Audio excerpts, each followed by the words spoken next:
በእግዚአብሔር የተመረጡት መቼም ማሳወቅ የሌለባችሁ ሚስጥራት አሉ ብላችሁስ? አሁን እንደውም መቼም ቢሆን በግዴለሽነት መናገርም ሆነ ማሳወቅ የሌለባችሁ ነገሮች አሉ። በጸጥታ ውስጥ ይህ ነው የማይባል ጥልቅ የሆነ ኃይል አለ። ብዙውን ጊዜ በችልታ የሚታለፍ ኃይል። እንደ ዝምታ ከፍ ብሎ የሚሰማ ነገር የለም። ምክንያቱም በዝምታ ውስጥ ሰዎች ከእናንተ ብዙም አይጠብቁምና ተጋላጭነታችሁ ይቀንሳል። ይህም ልባችሁንና እቅዳችሁን የምትጠብቁበት መንገድ ነው። በዚህም ጠላቶቻችሁን ቀጣዩን እርምጃችሁን ሲገምቱና ሲወዛገቡ እንዲኖሩ ያደርጋቸዋል። በዚህ አይናችሁን በሚገልጥ ቪዲዮ በእግዚአብሔር የተመረጡት መቼም ቢሆን አደባባይ ማውጣት የሌለባቸውን 5 ወሳኝ ነገሮች አጋራችኋለሁ። በእናንተና በጌታ መካከል ብቻ ማለቅ ያሉባቸው ጉዳዮች አሉ። እስቲ እናያቸው። አንደኛ፣ የመጀመሪያው ፕራይቬት ማድረግ ያለባችሁ የወደፊት እቅዶቻችሁንና ህልሞቻችሁን ነው። አያችሁ፣ ሰይጣን የወደፊት ህይወታችሁ ላይ የመድረስ አቅም የለው። ስለዚህም ሊሰራ የሚችለው የምታደርጉትን ነገር በመገመት ሲሆን እናንተ ስለዚህ ጉዳይ የበለጠ ባወራችሁ ቁጥር እግዚአብሔር ለእናንተ ያዘጋጀላችሁን ነገር የመውሰድ ኃይልን ያገኛል። በምሳሌ ምዕራፍ 29 ከቁጥር 11 እንደሚለው ሰነፍ ሰው ቁጣውን ሁሉ ያወጣል፣ ጠቢብ ግን በውስጡ ያስቀረዋል። ስለዚህ እግዚአብሔር ያሳያችሁን ነገር በውስጣችሁ በመያዝ ሰላማችሁን መጠበቅ ልመዱ። ግልጽ ያሉና ገና መሬት ያልወረዱ ራእዮችን ለመናገር አትቸኩሉ። የኢየሱስ እናት ማርያም በመንፈስ ቅዱስ ተአምራት መሲሁን እንደምትወልድ ተነግሯት ነበር። ይህም ተአምራዊ የሆነ ቃል ኪዳን በልቧ የተናገራት በልቧ እንደተጠበቀውና በእግዚአብሔር ጊዜ ይገለጥ ዘንድ ነበር። ባለ ራእዮች ህልምና ራእይ ልክ እንደ ሕፃን ልጅ ጥበቃ እና እንክብካቤ እንደሚያስፈልጋቸው ያውቃሉ። ገና ጽንስ ሳለ ከመጠን በላይ ለሰዎች ማጋራት በሰዎች ላለመረዳት፣ ለሐሜትና ለጥቃት ያጋልጣል። ስለዚህ የሰዎችን ማረጋገጫ ከመፈለግ ይልቅ በጸሎት ለራእዮቻችሁ መሰጠት ተመራጭ ነው። ምናልባትም እግዚአብሔር ለተወሰኑና እርሱ ላመናቸው ሰዎች ይህንን ራእይ እንድታጋሩ ሊፈቅድላችሁ ይችላል። ነገር ግን በጉጉት ተነሳስታችሁ በዝምታ ሊጠነቀቁ የሚገባቸውን ያልተቋጩ ህልሞችን ማጋራታችሁን አቁሙ። እግዚአብሔር ትክክለኛውን ምልክት እስኪሰጣችሁ ድረስም መለኮታዊ ብርሃናችሁን አትግለጡ። ለራእዮቻችሁ ጥበብና ብስለት እንጂ የወጣትነት ግትርነትን አትመግቡ። የወደፊት ሕይወታችሁ በአማረ ሁኔታ ሊገለጥ የሚችለው እግዚአብሔር የሰጣችሁን ተስፋ ላገኛችሁት ሁሉ መናገራችሁን ስታቆሙ ነው። ምክንያቱም በጸጥታ ውስጥ ደህንነት አለ። ሁለተኛው፣ ሰዎች መጠበቅ ያለባቸው የቤተሰቦቻቸውን ጉዳይ ነው። የጋብቻ ጸብ፣ የጤና ጉዳይ፣ የገንዘብ ጫና፣ ከልጆች ጋር የተያያዙ ጉዳዮችም ይሁን ሌሎች ውስጣዊ ጉዳዮቻችሁን በግዴለሽነት አታጋሩ። የቤተሰቦቻቸውን ጉዳይ ላገኙት ሰው ሁሉ የሚያጋሩ ሰዎች አሉ። ይህ በማንኛውም ሰዓት ቤተሰቦቻችሁን ሊበትን የሚችል እኩይ ባህሪ ነው።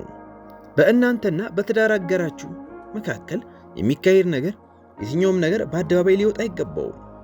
ግጭት ቢያጋጥማችሁ እንኳን መጀመሪያ ነገሮችን ቤታችሁ ውስጥ መጨረስ እንጂ በጉዳዩ ላይ የማያገባቸው ሰዎች ጋር መሄድ መፍትሄ አይሆንም። ብዙዎቹ የቤተሰቦቻችሁን ጉዳይ የምትነግሯቸው ሰዎች የራሳቸውን ጉዳይ እንኳን መፍታት የማይችሉ ናቸው። ነገር ግን ምንም ቢሆን የእነርሱን ችግር አይነግሯችሁም። ስለዚህ ለምን ብላችሁ የራሳችሁን ገመና ይዛችሁ ትሄዳላችሁ? አሁን ብዙውን ጊዜ በሽታውን የተናገረ መድኃኒት አይታጣለትም ሲባል ሰምታችሁ ሊሆን ይችላል። ነገር ግን ይህ ሁሉም ቦታ ላይ አይሰራም። አንዳንድ ጊዜ ችግራችሁን የምታጋሩት ሰው ይወስነዋል። ችግራችሁን ለተሳሳተ ሰው አጋራችሁ ማለት ችግሩን በ100 አባዛችሁት ማለት ነው። በምሳሌ መጽሐፍ ምዕራፍ 17 ከቁጥር 9 ኃጢአትን የሚከድን ሰው ፍቅርን ይሻል የሚል ሲሆን አንደኛ ጴጥሮስ 4:8 እንዲህ ይላል፣ ፍቅር የኃጢአትን ብዛት ይሸፍናልና ከሁሉ በፊት እርስ በርሳችሁ አጥብቃችሁ ተዋደዱ። በሶሻል ሚዲያም ሆነ በጓደኞቻችሁ መካከል ስለ ቤታችሁ መናገር አቁሙ። ቀንና የተመቻቸ ጊዜን አድብተው ለሚጠብቋችሁ ጠላቶቻችሁ መግቢያ ቀዳዳን አትክፈቱላቸው። የቤተሰቦቻችሁን እንከን በማውጣት ለአላፊ አግዳሚው አሳልፋችሁ አትስጧቸው። በቤቱ ላይ እንደተሾመ ሰው ነገሮችን ሁሉ በጓዳችሁ በማድረግ ሰላማችሁን ጠብቁ። በችግራችሁ ላይ መፍትሄ ቢያስፈልጋችሁ እንኳን መንፈሳዊ ብስለት ካላቸውና ሚስጥርን ከሚጠብቁ ሰዎች ምክርን ጠይቀው። እስኪ አስቡት፣ ማርያም ቸኩላ ሄዳ ዮሴፍ በእርግዝናዋ መጀመሪያ ጊዜያት ሊተዋት እንደነበር ለኤልሳቤጥ ነግራት ቢሆን ኖሮ። የቤተሰብ ጉዳይ ጥበብንና ድብቅነትን ይፈልጋል። ሰዎች ቤተሰቦቻችሁን የሚያዩበት መንገድ የሚበርዝም ሆነ የሚበክልን የሰይጣንን መርዝ ከሕይወታችሁ ውስጥ አውጡ። እያንዳንዱ እንከን ከስህተታችሁ ለመማርና ምሕረትና ጸጋን ለማብዛት ተጠቀሙበት። የእግዚአብሔር ፍቃድ የተሰበሩ ግንኙነቶችን በፍቅርና በብልሃት መጠገንና ማጋለጥ አይደለም። ሦስተኛው እግዚአብሔር ጥንቃቄ እንድታደርጉበት የሚፈልገው ጉዳይ ለውጦችና ድሎች ላይ ነው። እግዚአብሔር ውለታ ሲያደርግላችሁ እድገት፣ የገንዘብ ጭማሪና አዳዲስ ዕድሎችን ስታገኙ ምናልባትም ለሚዲያ ለማጋራት ልትፈልጉ ትችላላችሁ። ነገር ግን ምሳሌ 21:5 እንዲህ ይላል፣ የትጉህ ሐሳብ ወደ ጥጋብ ይደርሳል፣ ችኩል ሰው ሁሉ ግን ለመጉደል ይቸኩላል። ለውጥ እጅግ በጣም ጥንቃቄን የሚፈልግ ጉዳይ ነው። ወደ አደባባይ ከመውጣታችሁ በፊት የእግዚአብሔርን ጊዜ ጠብቁ። ችኩልነት ቃል ኪዳንንና ተስፋን ሊያጠፋ ይችላል። ንጉሥ ሳኦል በተቀባ ጊዜ ሳሙኤል ያለው ነገር ይህ ነበር፣ እነዚህ ምልክቶች በደረሱ ጊዜ እግዚአብሔር ከአንተ ጋር ነውና እጅ የምታገኘውን ሁሉ አድርግ። እግዚአብሔር ከአንተ ጋር ስለሆነ ፌስቡክ ላይ ልቀቀው አላለም። ይህ እጅግ የተቀደሰ ምስጢር ነበር። ዳዊት ጎልያድን ያሸነፈው ገና ጀማሪ ተዋጊ ሳለ ነው። ምናልባትም በዚህ ተኩራርቶ መታበይ ቢጀምር ኖሮ መንግስቱ ከመመስረቱ በፊት በወደቀ ነበር። ነገር ግን የዳዊት ምርጫ የእግዚአብሔር ቀጣይ እርምጃ እስኪገለጥ ድረስ በዝምታ መጠባበቅ ነው። ነገራችሁ እስኪበስልና እስኪዘጋጅ ድረስ መጠበቅ ላይ ከዮሴፍ የተሻለ ምሳሌ አይኖረንም። ለውጦቻችሁና ድሎቻችሁ ገና ሳሉ ማወጅ መንፈሳዊ ጥቃቶቻችን፣ ቅናቶችና አላስፈላጊ ፉክክሮችን ይጋብዛል። ፍሬውን ከመግለጣችሁ በፊት በዝምታ መዝራት ብልህነት ነው። ምክንያቱም ትልቁ ጠላታችን ድል የምንነሳበት መሳሪያ በዝምታ መብሰል ነው። ብዙውን ጊዜ ወጣት ሥራ ፈጣሪዎች የሚሰሩ ስህተት ገና መሬት ያልረገጠ ሥራቸውንና ስኬታቸውን በአደባባይ ማወጅ ነው። እንዲህ አይነት ፈጣን ድሎችንና መታየትን የሚያበረታቱ መድረኮች ላይ አትሳተፉ። በአደባባይ ለመታየት ጊዜ አለው። ስለዚህም ከመግለጣችሁ በፊት እግዚአብሔር እድገታችሁን የበለጠ እንዲያበስረው ፍቀዱለት። ምክንያቱም ችኩልነት ቅናትንና ውስብስብነትን ይጋብዛል። የመለኮትን ጊዜ መጠበቅ ግን አዝመራችሁን ይጠብቃል። አራተኛ፣ የገንዘብ መጠን ወይም ሁኔታችሁን። ሌላኛው ብዙ ሰዎች የሚሰሩት ጥበብ ያልተሞላበት ተግባር ስላላቸው ገንዘብና ሀብት በሰዎች ፊት መታበይ ነው። በዚህ በሶሻል ሚዲያ ዘመን ብዙዎች በመታየትና በመታበይ ወጥመድ ውስጥ ይወድቃሉ። ነገር ግን ይህ ከጥፋት ውጪ ወዴትም አያመራም። ምሳሌ 13:11 እንደሚለው በችኮላ የምትከማች ሀብት ትጎድላለች፣ ጥቂት በጥቂት የምትከማች ግን ትበዛለች። ጠቢብ ሰው ሀብት የሚከማቸው በጉራ ሳይሆን በትጋትና በትዕግስት በማከማቸት እንደሆነ ያውቃል። ስለዚህም ትኩረታቸውን ከእግዚአብሔር ላይ የሚያነሱ ጠፊ ቅንጠቶችን እና የሀብት ምልክቶችን በመግዛት የሰዎችን ትኩረት ለማግኘት መሞከራችሁ አቁሙ። ራሳችሁን በሚጠፋ ሀብትና ገንዘብ አትለኩ። ነገር ግን ትኩረታችሁን በሙሉ የማይጠፋ ባለጠግነትን በሚሰጠው መንፈሳዊ ብስለት አድርጉ። በቃኝን አለማወቅና ያለ አግባብ ገንዘብን ማጥፋት መረጋጋትን የሚያሳጣ ሲሆን ሌሎችን ከማሳመን ይልቅ እግዚአብሔርን ማስደሰት ላይ ትኩረትን ማድረግ ያስፈልጋል። የገንዘብ ሁኔታችሁን፣ የባንክ ሂሳባችሁንና ንብረታችሁን ሁሉ ከተቻለ ከሩቅ ቤተሰቦቻችሁ እንኳን ደብቃችሁ ያዙ። በዚህም አላስፈላጊ የሆነ ክሶችን፣ ቅናትን፣ ስግብግብነትንና ስርቆትን ማስቀረት ትችላላችሁ።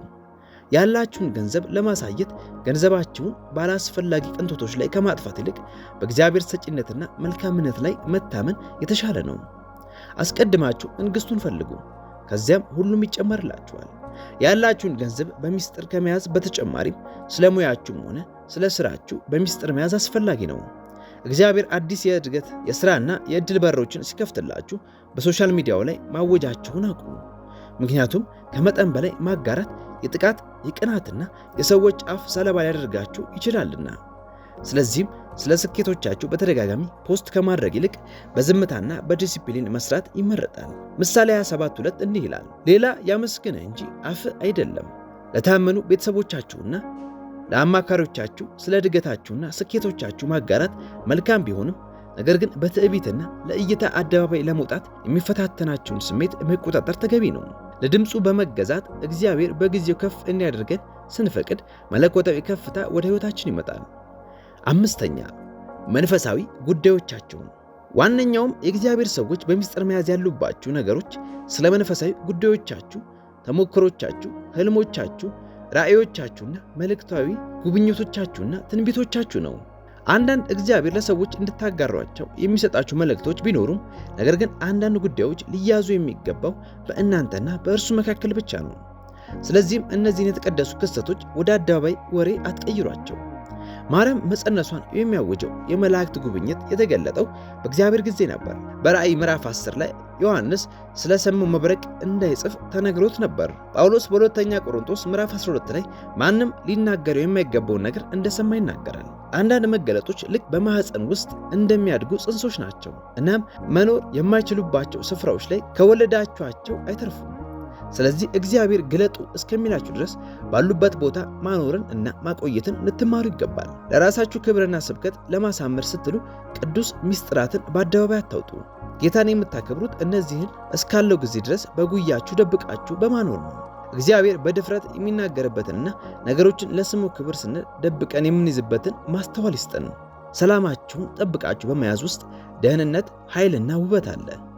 አብራችሁን ስለነበራችሁ እናመሰግናለን። ላይክ፣ ሼር እና ሰብስክራይብ ማድረጋችሁን አትርሱ። ተባረኩ።